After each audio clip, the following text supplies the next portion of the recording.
বিশ্ব থেকে হারাবে না পবিত্র কোরআন, এই গানটি তো আমি গেয়েই শোনালাম। এরপর ওনাকে বলেছি আপনি কোরআন শরীফকে আগুন ধরিয়ে পড়াবেন, কি করে পড়বেন?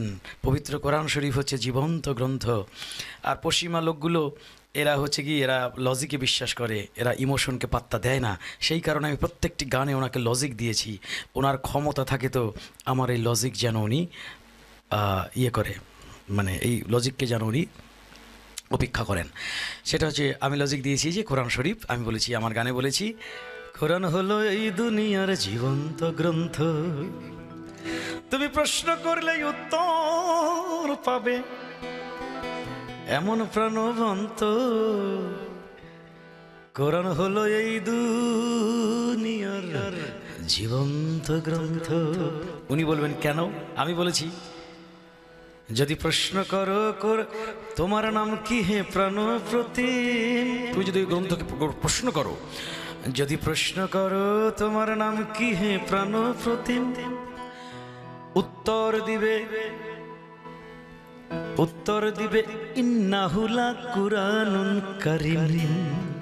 যদি বলো হে গ্রন্থ তোমার নাম কি, পবিত্র কোরআন শরীফ উত্তর দিবে ইন্নাহুলা কুরআনুন কারীম। যদি বলো কোরআন তোমার দেশের বাড়ি কই, বলবে সে লাউহিল মাহফুজ ঠিকানাহীন নই।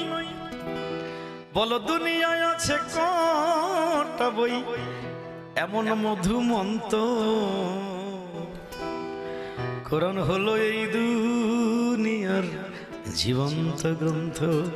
পবিত্র কোরআন শরীফকে যদি প্রশ্ন করা হয় তোমাকে দুনিয়া থেকে পাঠিয়েছে, কোরআন উত্তর দেয় তানজিলুম মির রাব্বিল আলামিন।